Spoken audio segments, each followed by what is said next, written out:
আল্লাহর ওলি বসিরহাটের বড় মাওলানা আল্লামা রুহুল আমিন রহমাতুল্লাহ আলাইহি তিনি তারা ফতোয়ার ৩য় নম্বর কিতাবে লিখলেন, 1 টাকা যদি বাবা শুধু খায় ৩৬ বার নিজের মায়ের থেকে জিনা করার থেকেও আরো নিকৃষ্টতম গুনাহ। কত টাকা একটু জোরে বলেন। ও আল্লাহ পাকের বান্দা বান্দিরা, চাচা আমার নামাজও পড়ে, বৌমাটা গ্রুপ লোনও করে, চাচা আমার নামাজ আদায় করে, ছেলে আমার 4টে বাবা বিভিন্ন এলআইসির সঙ্গে যুক্ত হয়ে আছেন। বলুন না আমাকে একটা বার, ওই চাচা জুমার দিন আসলে 11টার সময় মসজিদে গিয়ে ইমামের পাশে বসে না? বসে না? চাচা আমার 11টায় মসজিদে বসে রয়েছে, চাচার খবর নিচ্ছি 3 বিঘে জমি লোকের থেকে লিখে লেছে, কথা বলে না। চাচারে খবর, চাচা আবার ছেলেকে বিয়ে দিয়েছে, মেয়ের বাপের কাছ থেকে জুলুম করে অত্যাচার করে বাবা 2 লাখ টাকা মাল মেরেছে। কত জোরে বলে? 2 লাখ মারবার পরে আবার বৌমাকে বলে, বৌমা খবরদার বাইরের লাইটটা নিভাবে না। কেন গো আব্বু? বলে না, কলের ধারের লাইটটা তুমি নিভাবে না। কেন গো আব্বু জান? ওই সময় বলতে লাগলেন, শ্বশুর আমার বলতে লাগলেন, বাবা আমি প্রতিদিন রাতে তাহাজ্জুদ আদায় করি। বৌমা বলতে যে সব বনাস, তুমি যে কত জোরে তাহাজ্জুদ পাঠি সে তো আমি জানি। কেন নগদ লেছে কত? কথা বলে না। এই এলাকায় একটাও নেই, এখানে সব ফেরেশতার আবাস।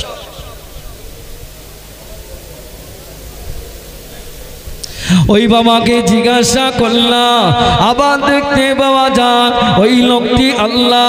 আবারও একটি লোক আছে দেখতে পাওয়া যায় বাবা আমার গ্রামের প্রতাপশালী লোক বাবা, বৃদ্ধা হয়ে গিয়েছে, কমজোর হয়ে গিয়েছে বাবা। তুই ভাই 10 বিঘে জমি আছে বাবা নিউ টাউনের বুকে, আপনাদের এলাকা নিউ টাউন একেবারে কাছি বাবা, 1 থেকে 2 মিনিট লাগে গো বাবা। এখানে 1 শতক জমির টাকার দাম অনেক টাকা বাবা। 5 বিঘে 10 বিঘে জমি, ছোট ভাইটা মারা গেল, 2টো সন্তান রেখে গো বাবা। বড় ভাই ঠিক লাইন করে বাবা ও 5 বিঘের ভিতরে 2.5 বিঘেও ঠিক কায়দা করে লিখে নিয়েছে বাবাজি আমার। দেখতে পাওয়া যায় ওই লোকটার বাড়িতে প্রত্যেক মাসে মাসে ফুরফুরা হুজুররা এসে মিলাদ করে। ওর বাড়িতে এসে বাবা ইমামরা গিয়ে কচি মুরগির ঝোল যদি খায়, প্রত্যেকটা বছরে বছরে বাবা দেখতে পাওয়া যায়, প্রত্যেকটা বছরে বছরে ফুরফুরা শরীফ তো সপ্তাহে যায়, আর প্রত্যেক বছরে বছরে ওমরায় যায়। কিন্তু আবারও মনে সাথ জেগেছে মক্কা শরীফে হজ করতে যাবে। আমি ওখান থেকে ঘুরে এসে লোকে আমাকে বলবে ডবল হাজি। সমাজে আছে না নাই?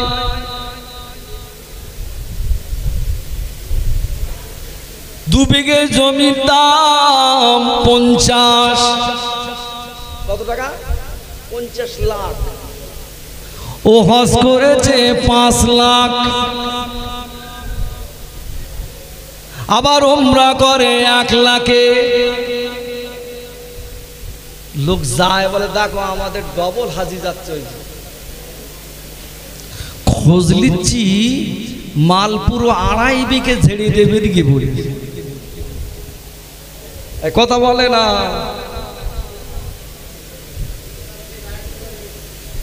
ও মনে হয় মক্কা শরীফে গেলি ওর হজ মনে হয় কবুল হয়ে যাবে।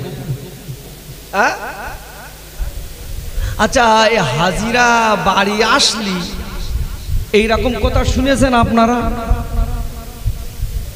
যে একজনের হজ কবুল হলি সকলের হজ? কথা বলে না কেন? শোনেননি? এ মাল যে 2.5 বিঘে মাল ছেড়িয়ে দিয়ে চলে গেছে, এর হজ তাহলে কি হবে? বিদ্যুতের গতিতে মনে হয় কবুল হয়েছে নাকি? হ্যাঁ,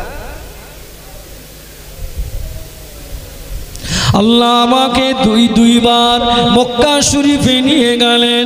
একবার গেছি 2017 সাল, দ্বিতীয়বার গেলাম 2019 সালে গেলাম। ও আল্লাহ পাকের বান্দা বান্দিরা, আমি আপনাকে দুঃখ দিতে আসি না, আমি আপনাকে কষ্ট দিতে আসি না, আমি আপনাকে মানে সম্মান ইজ্জতে ফেলতে আসি না, আমি আপনার সম্মান নিয়ে কাড়াকুড়ি করি না। তবে হ্যাঁ বাবা, আমার নসিহতটা নিজের অন্তরে বিলিয়ে নাও বাবা। রাগ করো না, রাগ করো না, ভুল ভেবো না, ভুল ভেবো না, তুমি তো আমার অন্তরে মিলিয়ে নাও বাবা। কেননা জি বাবা আমার, আমরা এখন ভারতবর্ষের টোটাল মানুষেরা যদি মক্কা শরীফের বাদশাহ কাছে যদি গিয়ে বলি আমরা আর মক্কা শরীফে আসবো না, তবে আমরা আমাদের শর্ত কোনো একটা, এই লোকটা যদি মারা যায় মক্কা শরীফের পাশে মাটি দিতে হবে।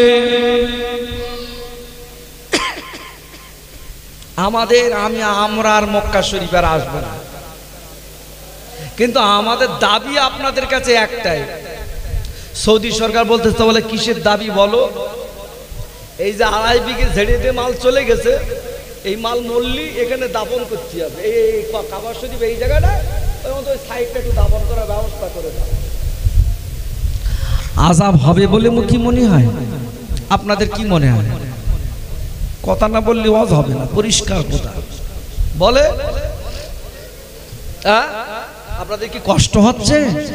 ও বাপ, কষ্ট হয়? আমি আগেই বলেছি, সব জায়গায় সমান চলে না। আপনি আমার প্রত্যেকটা ইউটিউব দেখে নেবেন, কিন্তু এখানে যেহেতু আমার ভাই কারবালার সম্পর্কে গুরুত্বপূর্ণ আলোচনা করলেন, তাহলে আমি একটুখানি ভালো করে একটু জামা ঘষা মতন করে দিই।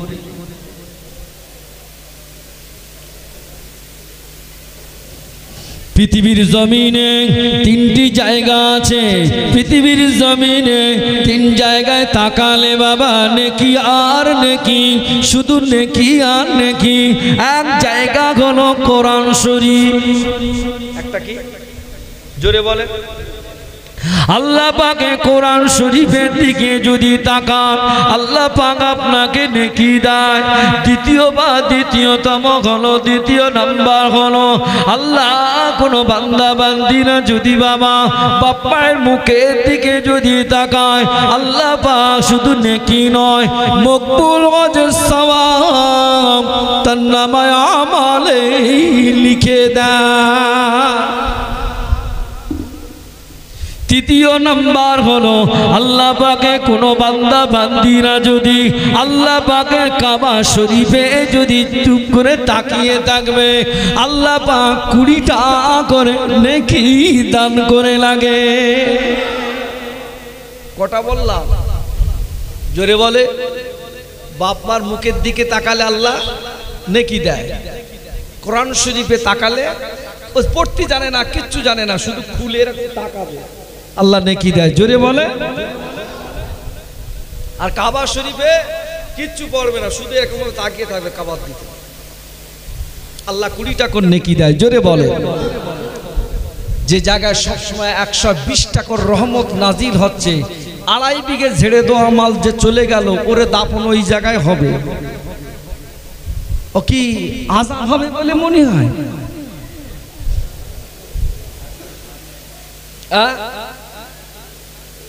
আমি আপনাদের একটা দলিল দেই, সহিহ বুখারীর বর্ণনা।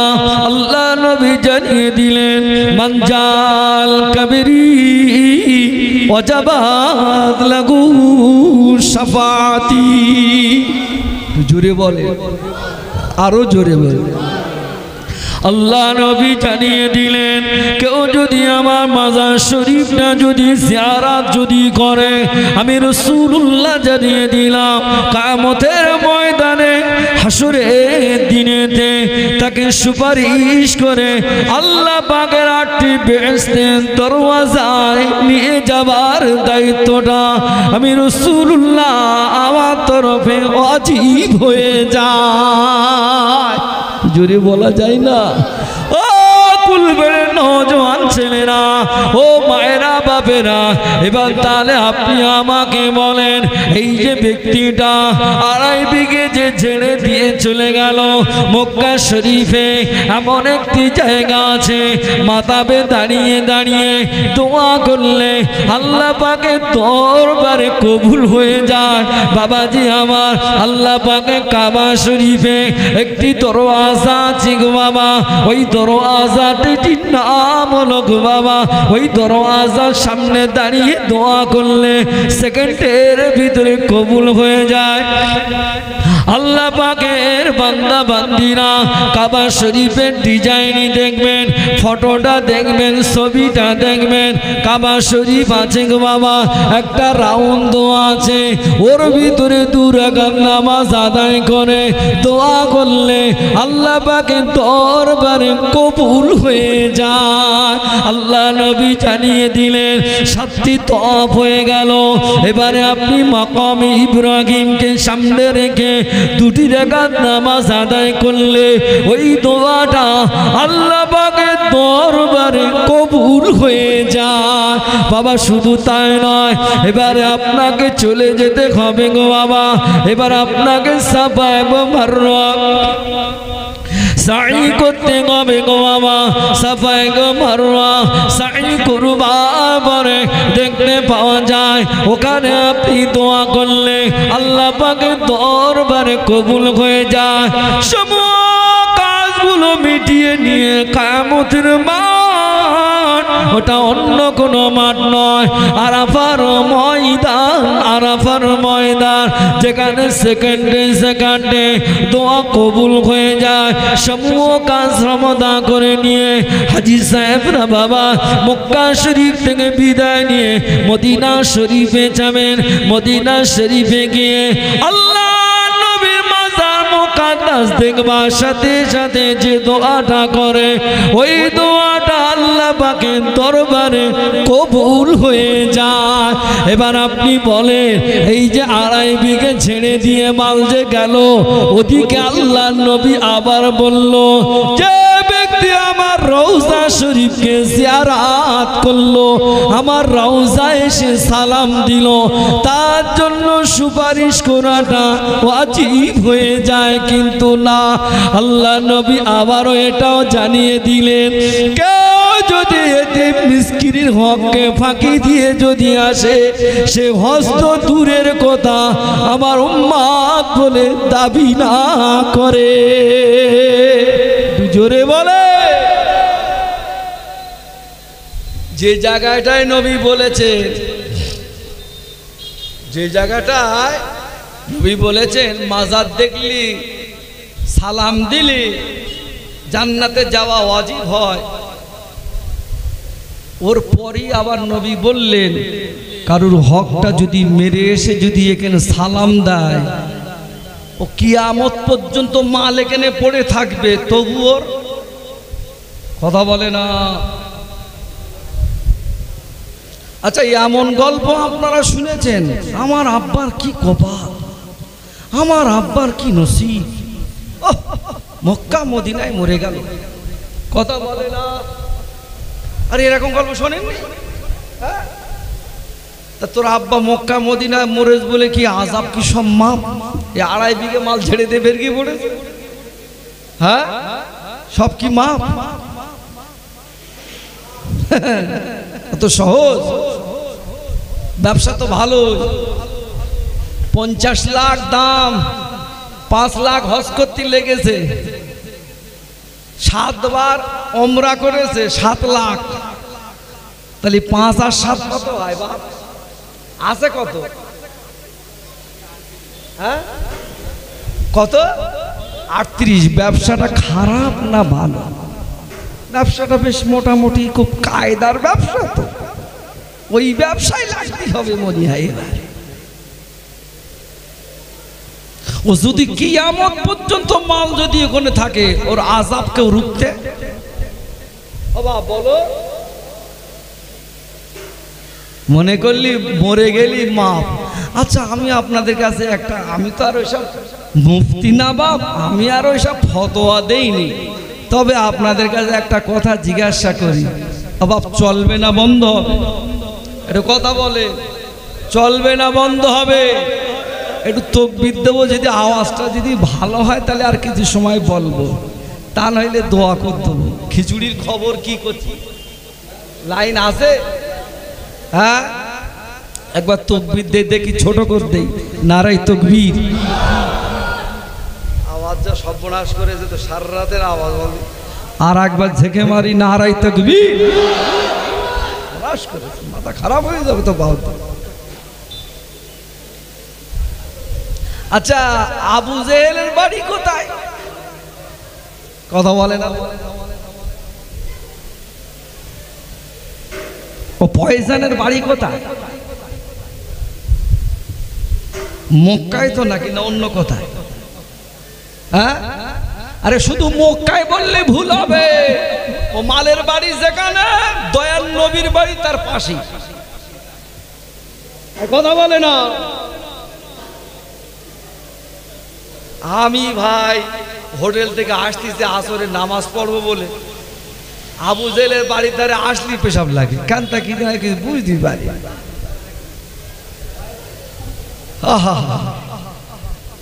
তার মানে কি তুই যে ইন্ডিয়ার থেকে এইছি সেখানে অন্তত এক মাল মেরিয়ে যা, একবার ফেলাস অন্তত করে যা।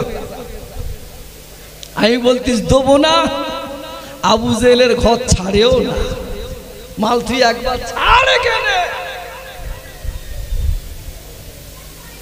তাহলে ওর বাড়ি তো মক্কায়, ও তো মরেছে ওখানে, তাহলে মনে হয় ওর কবরে আযাব সব মা। আপনারা ফতোয়া দেন, আবু জেহেল রাসূলুল্লাহর কঠোর দুশমন না বন্ধু? জোরে বলেন, জোরে বলেন। তা ও মাল যদি দুশমন যদি হয়, তো ও তো মরেছে ওই মক্কায়, তাহলে ওর কবরে আযাব তাহলে মাপ মনে হয়? হ্যাঁ অত সহজ? এবার আপনি আমাকে, আপনাকে তথ্য দিতে হবে আমাকে। আবু জেহেলের বাড়ি মক্কায়, ও মালও মরেছে, 2.5 বিঘে ঝেড়ে দিয়ে ও মালও মরেছে। আবার ওই জমিনে শুয়ে আছেন সাউথ আফ্রিকায় বাড়ি, হাবশি দেশ, সেখান থেকে কালো কুৎসিত একটি মানুষ। আহা, নবী সাহাবী সম্পর্কে আমার কোনো রকম মন্তব্য নেই, আল্লাহু আকবার। আহা, সোনার সাহাবী আমার, রাসূলুল্লাহর কাছে হাতে হাত দিয়ে কলেমা পড়ে তিনিও ইন্তেকাল হয়েছেন। কিতাবে বর্ণনায় পড়েছি আবু জেহেলের চেহারা কিন্তু পাকা আপেলের মতো। কথা বলে না? পাকা আপেলের মতো। আর আপনারা আমাকে বলুন তো দেখি, মদিনার মসজিদে নববী শরীফের বেলাল হুজুরের চেহারাটা কেমন বলে? তাহলে মাল চকচকে করলি যে আল্লাহর ওলি এটা? কথা বলে না? গন্ডগোল, খুব ভাবসাবতে যাচ্ছে। দেখবেন এখন কিছু পাকা সিটিং বাজ উঠেছে সমাজে, মোটরসাইকেল একটা লে, খুব কায়দা করে হেলমেট পরে পিছনে একটা ব্যাগ লে যায় মাঝে মাঝে। সবাইকে বলছি তা না, নিউ টাউনে ঘুরে দেখতে পাচ্ছি, পরে শুনতে পাচ্ছি 4 জনের কাছে সিটিংবাজি করে 50 করে ঝেলেছে। কথা বলে না? দেখলি মনে হয় একেবারে বড় ফেরেশতা লেবে। হ্যাঁ আমার বাপেরা ভাইরা, আবু জেহেল মরল, তার কবরে আযাব হচ্ছে। 2.5 বিঘে মাল ঝেড়ে দেবেরকে পড়লো, তার কবরে আযাব হচ্ছে। তুমি এখানে যতই আমাদের সঙ্গে কাইনে গাও না কেন, আমার আব্বা মসজিদ তৈরি করতে, আমার আব্বা মাদ্রাসা 30 বছর দায়িত্ব লে চালাতে, আমার আব্বা ঈদগাহ টোটাল 7 করে দিয়েছে। তোর বাপের জন্য ফতোয়াটা শুনে যা, ওই তোর বাপের জন্য ফতোয়াটা শুনে যা। তোর বাপ যদি ইন্তেকাল হয়, তোর বাপ যদি মারা যাবে, তোর বাপে যদি পৃথিবী যদি 2000 মাদ্রাসা যদি বানিয়ে দেয়, 50,000 মেয়ে বিধবা মেয়েগুলোকে যদি বিবাহ দেয়, এতিমখানায় যদি বাবা 50,000 বাচ্চাগুলোকে প্রত্যেক দিন যদি খেতে দেয়, 30,000 মাদ্রাসা যদি বানিয়ে দেয়, তারপরেও দুনিয়ায় কোনো আলেম এসে কেঁদে কেঁদে দোয়া করলেও তোর বাপের কবরে আযাব মাফ হবে না।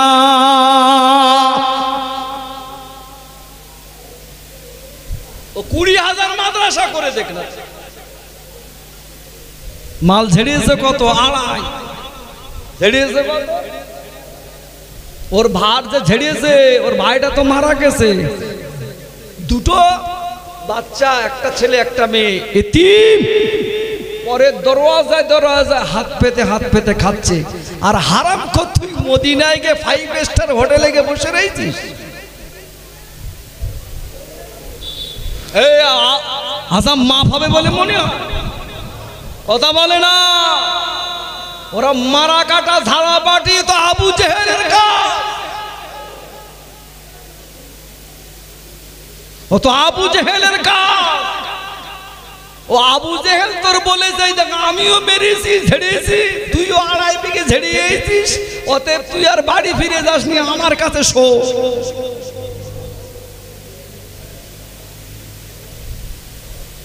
গরিব, অসহায়, দরিদ্র, ছোট ছোট বেগুনা মাসুম, কুরবানির সময় তার বাড়িতে 2 কেজি গোশ নেই, লোকের দরওয়াজায় দরওয়াজায় বাচ্চা দুটোকে হাত পাতে। আর হারাম খোর, তুই 2.5 বিঘে ঝেড়ে দিয়ে চলে গেলি, তোর কবরে বাঁশ ডলবে খোদা। তোর কে বলেছে মহরম মানাতে? তোর কে বলেছে নবী দিবস করতে? তোকে কে বলেছে 2000 মসজিদ করতে? তোকে কে বলেছে 2000 মাদ্রাসা করতে? এতিম ভাইয়ের হকটাকে আগে ফেল, এতিমের হকটা আগে দে।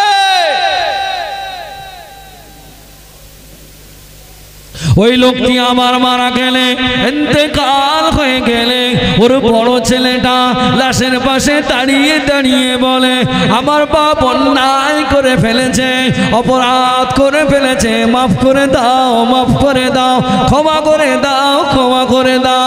আমাদের মতো মৌলভী সাহেবরা ওখানে জানাজা পড়ার জায়গায় দাঁড়িয়ে দাঁড়িয়ে বলে দেই, বাবা ভুল করে ফেলেছে, অন্যায় করে ফেলেছে, অপরাধ করে ফেলেছে, বিদায় লগ্নে আজকে মাফ করে দাও। আজকে আপনি মাফ চাইতে বললেন, বড় বড় কথা বলে আপনি মাফ চাইয়ে নিলেন। আপনারা বলুন, 2.5 বিঘে মাল যে ছেড়ে চলে গেল, এতিম মিসকিন গুলো পরে দরওয়াজায় হাত পাতে, ছেলেটাকে বিয়ে দিয়ে 2 লাখ টাকা ওখান থেকে নিলি হারামখোর।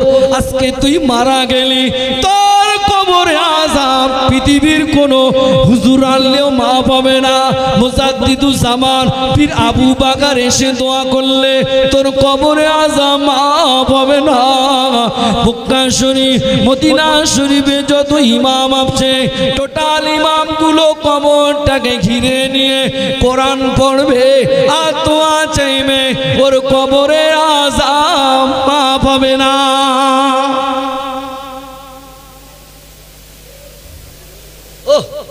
জানাজার ময়দান থেকে অমনি বলে দিল, আমার বাপ যদি ভুল করে থাকে, অন্যায় করে থাকে, আপনারা মাফ করে দেবে। তুই তো 5 তলা করে বসে রয়েছিস, তোর ছেলেগুলো তো সব নিউ টাউনে বড় বড় সব ফ্ল্যাট করে দিয়েছিস, আর যার 2.5 বিঘে ছেড়ে দিয়েছিস সে তো লোকের কাছে কেটে কেটে মরতেছে, সে কি মাফ করবে বলে মনে হয়? কথা বলে না, আমি দোয়া করতেই নাকি?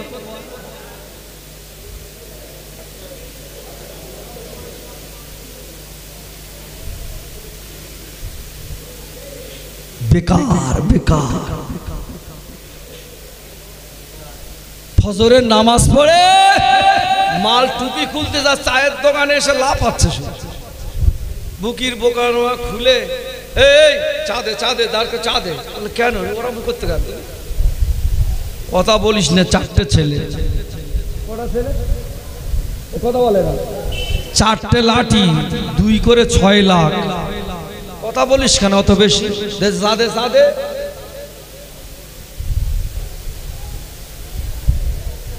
তার মানে কি ও টোটাল ছেলে তৈরি করেছে 2 লাখ করে নেবে বলে। আমি আগেই বলেছি ভাই যে আজকের এখানে জলসা হবে, যেটা কিরিজি দাঁড়াতে পারলে হবে, আগেই বলেছি। আমাকে দোষ দিও না, কিন্তু আমি আগেই বলেছি 3টে ওয়াজ আছে। তোমরা বলেছি, তোমাদের জিজ্ঞেস করলেছি কোন আজটা চালাবো, তোমরা বলো। তোমরা বলেছো জমিনের উপরেরটা মারো, আমি ওইটাই ঝেলতেছি। কথা বলে না।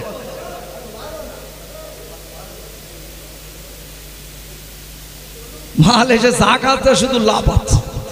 চার দোকানদার বলতে তুমি তো লাভ আছে কেন? বলে কথা বলিস না, কালকে বড় ছেলের দেখা হয়েছে 2 লাখ বলে দিচ্ছে। মেয়ে দেবে বলে আচার খাচ্ছে, মেয়ের বাপ আচার খাচ্ছে নাকি ওর টাকা দেবে বলে। চিন্তা করতে পারতেছ? আসরের আজান হয়ে গেছে, মাল আমার মসজিদকে ওই রকম চালাচ্ছে দোয়া। ফেরেস্তা বলতে মাল টক কুলে, মাল বিলিতি কুলির সঙ্গে মিশতেছ কেন? হাত লাবা, হারাম কর হাত লাবা। তুই আর দোয়া চাস না। মেয়েদের বাপের কাছ থেকে জুলুম করে টাকা লওয়া কি বড্ড নেকির কাজ বলে মনে হয়? হ্যাঁ বাবা, হ্যাঁ মেয়ের বাপের কাছ থেকে জুলুম করে টাকা নেওয়াটা কি বড্ড নেকির কাজ না গোনার কাজ? এই তো বাহ, সবাই তো জানে। দেখ আচ্ছা, গোনার যদি কাজ হয় কিরাম গোনা? আমি কিন্তু ওই পশুটার নাম ধরতেছি না। ওয়ালাহমাল খিনজির, খিনজির মানে বোঝো,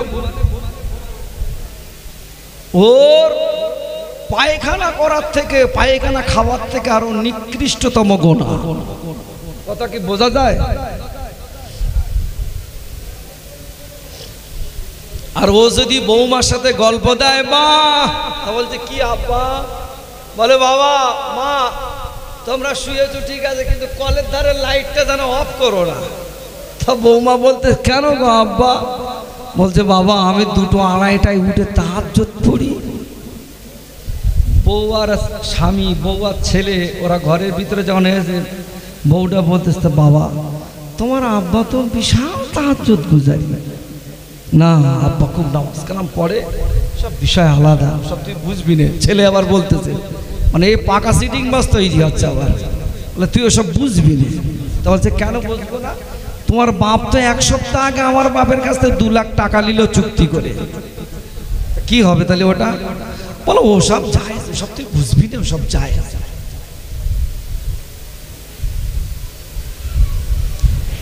মেয়েটা তো খুব ভালো বংশে ঘরের মেয়ে, ও বলছে তোমার বাপের ওসব ভণ্ডমি ছাড়ো, বেকার কিচ্ছু হবে না। যদি হয় একটা উপায় আছে, হয় টাকা ফেরত দিতে হবে, তা নইলে আমার বাপের কাছ থেকে মাপ চাইতে হবে। উপায় কটা? কথা বলে না। হয় টাকা ফেরত দিতে হবে, আর তা নইলে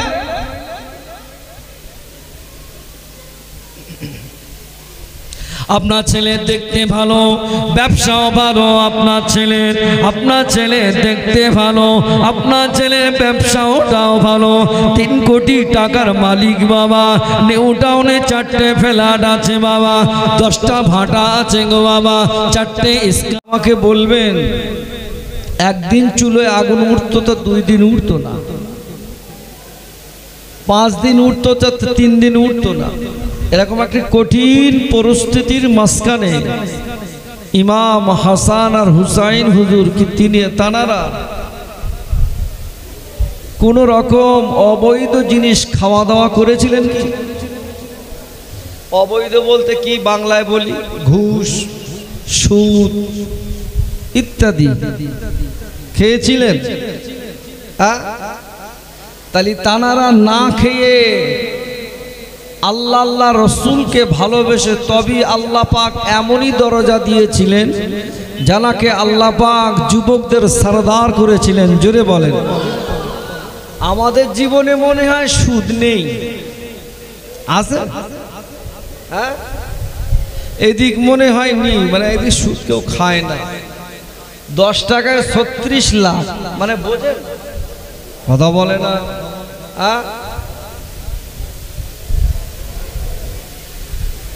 কোনো কাজ হয় না, পিছন দিক থেকে ঘুষ দেওয়া নেওয়া সমাজে আছে না নাই? বাবা বলে লাল পানির ব্যবস্থা মাঝে মাঝে আমাদের ছেলেরা ব্যবস্থা করে না, করে না। লাল পানি মানে বোঝেন? এরা এত কথা বলে কেন? কি মুশকিল বলছে। এই কচিরা, এই বাবারা চুপ করো বাবা, অমন করতে নেই। আর মা বোনদের মাহফিলটা কোন জায়গায় ভাই? হ্যাঁ, অতএব ইমাম হাসান আর হুসাইন রাদিয়াল্লাহু তাআলা আনহুমা তানারা হারাম স্পষ্ট করেননি, কিন্তু সমাজে আমাদের দ্বারা সেটা হচ্ছে। তার কারণ একটাই। কি কারণ? আল্লাহ পাক জানিয়ে দিলেন, ইয়া আইয়ুহাল্লাযীনা আমানুত্তাকুল্লাহা হাক্কা তুকাতিহি ওয়া লা তামুতুন্না ইল্লা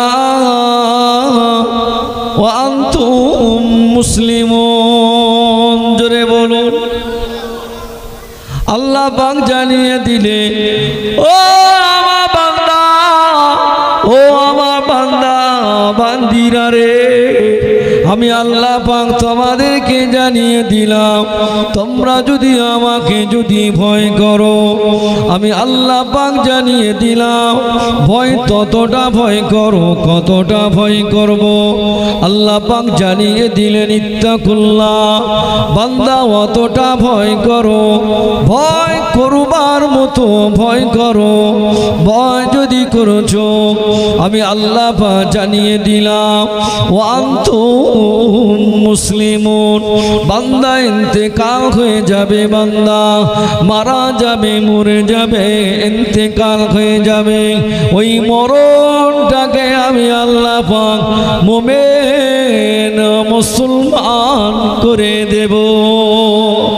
আরো জোরে বলুন সুবহান। আল্লাহ পাক আরো জানিয়ে দেন, ও আমার বান্দা, ও আমার বান্দিরা রে, তোমরা যদি আমাকে ভয় করে যদি আমি আল্লাহ পাক আমার ইবাদত আরাধনা যদি করতে পারো, কেমন ইবাদত তোমরা করবে? আল্লাহ পাক জানিয়ে দিলেন যে ইবাদতের ভিতরে সুদ নেই, ঘুষ নেই, যে ইবাদতের ভিতরে অন্যায় অপরাধ জড়িয়ে নেই। আল্লাহ পাক জানিয়ে দিলেন, ফাদখুলি ফি ইবাদি ওয়াদখুলি জান্নাতি জান্নাতি। জোরে বলা যায় না, জোরে বলা যায় না। নারে তাকবীর। আল্লাহ পাক জানিয়ে দিলেন কেমন ইবাদত তোমাকে করতে হবে। আল্লাহ পাক কোরআন শরীফে জানিয়ে দিলেন, কুল ইন্না সলাতি ওয়া নুসুকি ওয়া মাহইয়ায়া ওয়া মামাতি লিল্লাহি রাব্বিল আলামিন। চুরি বলা যায় না।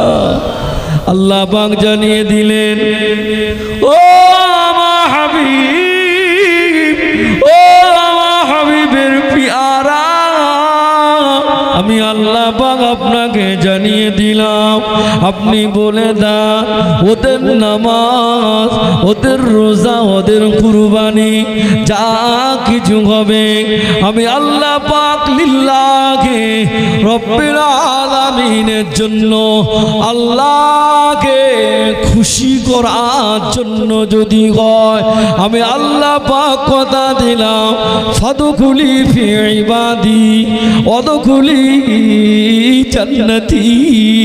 জোরে বলো। আল্লাহ পাক জানিয়ে দিলেন, ও আমার হাবিবের পিয়ারা, ও আমার হাবিব, নাও। আল্লাহ পাক জানিয়ে দিলেন, ও আমার হাবিব আপনি বলে দেন ওরা যেটা আমি আল্লাহ পাক যেটা আদেশ করি ওটা যেন মেনে নেয়, যেটা নিষেধ করি শরীরে এক ফোঁটা রক্ত থাকতে ওটা যেন বাদ দিয়ে দূরে সরে চলে আসে। মানাটাও ইবাদত, না মানাটাও, কথা বলে না, ওটাও ইবাদত। খাওয়াটাও ইবাদত, না খাওয়াটাও। রোজা করাটা ইবাদত, রোজা না করাটাও, কথা বলে না। বছরে কয়দিন রোজা করা হারাম? জোরে বলে, 2 ঈদ আর বকরা ঈদের কয়দিন? 3 দিন। এই 3-5টা দিন ছাড়া বাকি সব বছরে। তাহলে এখানে যদি আপনি রোজা রাখেন গোনাহ হবে না হবে না? নামাজ পড়লে সওয়াব, নামাজ কাজা করলেও সওয়াব। জোরে বলো সুবহানাল্লাহ। নামাজ কাজা করলেও নেকি। মক্কা শরীফে হজের পিরিয়ডে এমন একটি জায়গা আছে যে জায়গাটা দাঁড়িয়ে দাঁড়িয়ে নামাজ কাজা করতে হবে। সুবহানাল্লাহ বলে। কেউ যদি মাতব্বারি করে ওখানে যদি নামাজ যদি পড়ে হজের একটা রকম ছেড়ে যাবে। সুবহানাল্লাহ পড়ে। হাবিব যেটা বলে ওটাই শরিয়াত, হাবিব যেটা না বলে ওটাই শরিয়াত। জোরে বলে। তাহলে ইবাদত করতে হবে। আল্লাহ বললেন বিনিময় কি দেবে? জান্নাত। কেমন ইবাদত? যে ইবাদতটা হবে কেবলমাত্র শুধুমাত্র একমাত্র খুশি করার কার? একটু জোরে বলেন বাবা। আল্লাহ, আল্লাহ পাকের ইবাদত করতে হবে। এবার আপনার কি রিজি দাঁড়াতে পারবেন তো বাবা? আমি ওয়াজ করলে দেখুন বাবা, গায়েটায় যদি লাগে তাহলে কিন্তু গন্ডগোল। কারো যদি উঠে যাওয়ার দরকার হয় এখন নাই, চলে যায়। চলবে না বন্ধ হবে? হ্যাঁ, ওয়াজ 3 প্রকার আছে। কটা ওয়াজ? কটা ওয়াজ বলে? 3টে। একটা হলো কবরের ওয়াজ, এই কবরবাসীর ওয়াজ, জীবনে একটা কারোর গায়ে লাগবে। আর একটা আছে আসমানি ওয়াজ, একদম উপর থেকে চলে যাবে। আর একটা আছে জমিনের উপরে যারা আছে তাদের ওয়াজ। কোনটা নেবেন?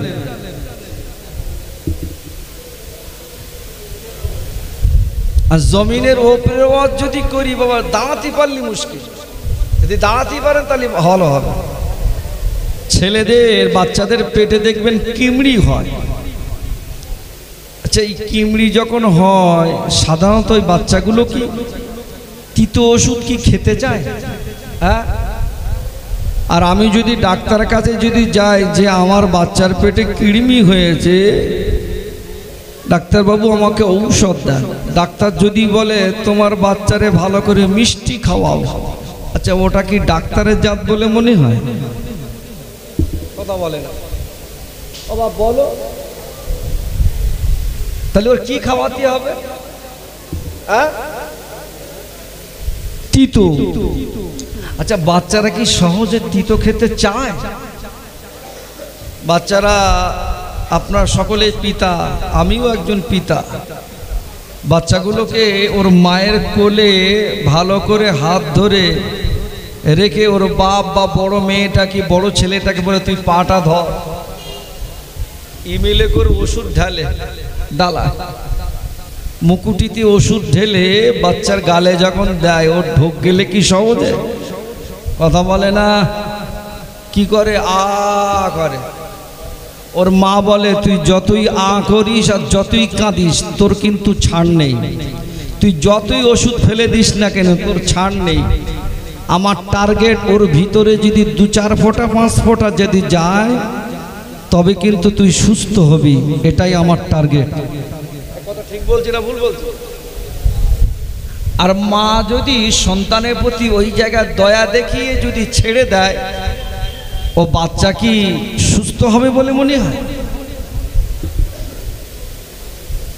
তাহলে এবার আসেন, আল্লাহ পাক জানিয়ে দিলেন ও নিউ টাউন এলাকার মানুষেরা, আমি আপনাকে জানিয়ে দেই, এখান থেকে আপনি 6 লাইনে যান, এখান থেকে আপনি কৈখালি চলে যান, দেখতে পাবেন একটি লাল লাইট, অপর দিকে সবুজ লাইট, দুটো লাইট আছে না নাই?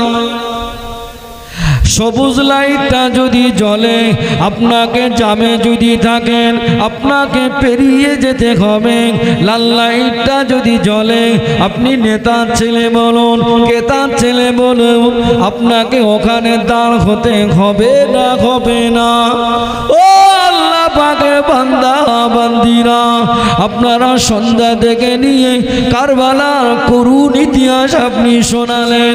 আমার ভাই আব্দুল ওদুদ সাহেব তিনি করুণ ইতিহাস শোনালেন, কান্না করা ইতিহাস শোনালেন।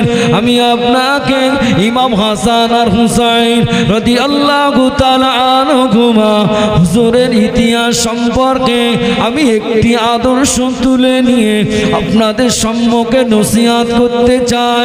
ইমাম হাসান হুসাইন জীবনে কোনোদিন হারামের কাছে যাননি, অন্যায়ের কাছে মাথা নত করেননি। তাহলে দেখতে পাওয়া যাবে কৈখালি আপনি যখন যাবেন, লাল লাইটটা জ্বললে আপনাকে দাঁড়িয়ে যেতে হবে, সবুজ লাইটটা যদি জ্বলে আপনাকে ওখান থেকে চলে যেতে হবে। আপনি যদি দাঁড়িয়ে দাঁড়িয়ে মোস্তানি দিয়ে যদি বলেন আমি অমুক এমপি ছেলে, আমি অমুক এমএলএ ছেলে, অমুক প্রধানের ছেলে, ভারতবর্ষের সংবিধান অনুযায়ী আপনাকে কেস দেওয়া হবে না, হবে না? জোরে বলেন। ও আল্লাহ পাকের বান্দা বান্দিরা, বাবা ভারতবর্ষের সংবিধান অনুযায়ী লাল লাইটটা যখন জ্বলবে আপনাকে দাঁড়িয়ে যেতে হবে, সবুজ লাইটটা যেই জ্বলবে আপনাকে চলে যেতে হবে। আল্লাহ পাক জানিয়ে দিলেন, ও আমার বান্দা, ও আমার বান্দি, আমি আল্লাহ পাক আমার নবীর কাছে আমি আল্লাহ পাক কমপ্লিট একটি কোরআন শরীফ দিয়েছি।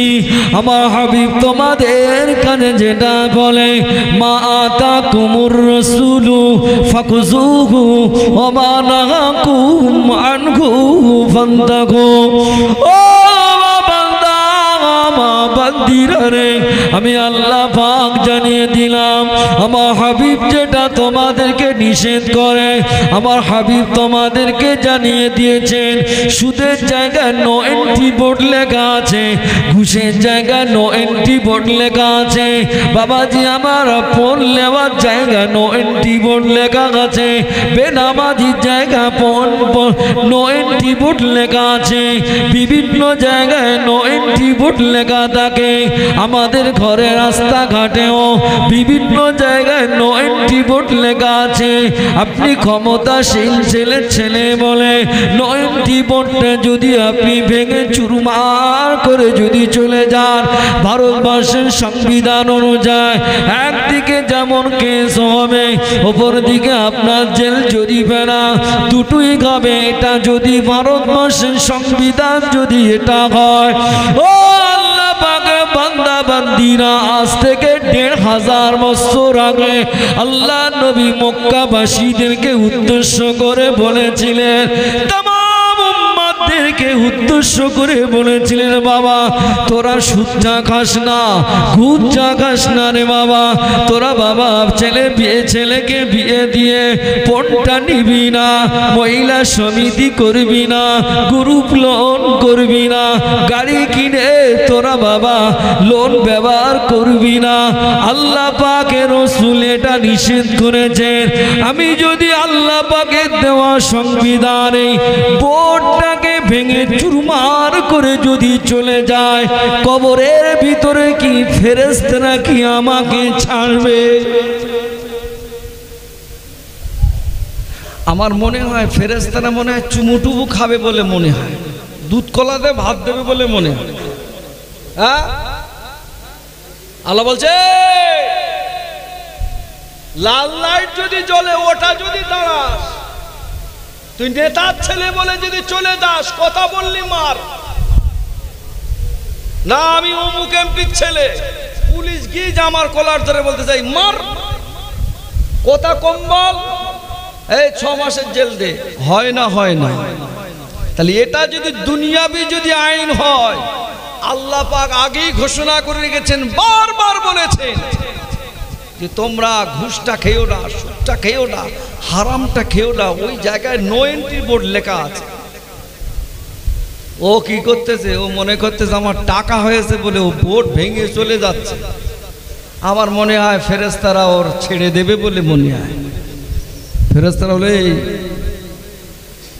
তামাক কোচা দেখেছেন, তামাক কোচা কথা বলে দেখেছেন বাবু, দেখেছেন? আমি কেউ খায়, আমি ওটা বলছি। ওর মাল ওর ভিতরে দে, বিহারিরা কিরা ভাই কুচে। ফেরেশতারা বলবে ওরে মার, কুচে দে, কোনো কথা না। কোচ কালা ফেরেশতা এসে প্রথমে কানা ফেরেশতা পাঠিয়েছে, সে তো অন্ধ, দেখতে পায় না, মার এইরকম চলতেছে। আর কানে তো শুনতে পাচ্ছে, কানে শুনতে পাচ্ছে, এত কান্না কানতেছে কবরবাসী। ফেরেশতার মনে দয়া এসে গেছে। আল্লাহ বলতে তুই উঠি আয়, উঠি আয়। আল্লাহ পাক সঙ্গে সঙ্গে কালা ফেরেশতার দেশে বলে তুই গিয়ে একভাবে চালা। কালা ফেরেশতা এসে ওই রাম আর মেরতেছে। আর এ তো কবরের ভিতর আউ আউ। ফেরেশতা মনে করতেছ কি মার কি কম হচ্ছে বলে এরকম করতেছ না, কি বলে আউ আউ করতেছে, আরো বাড়ি চালাচ্ছে, মাতি মাতি মাতি মাতি মনে ওর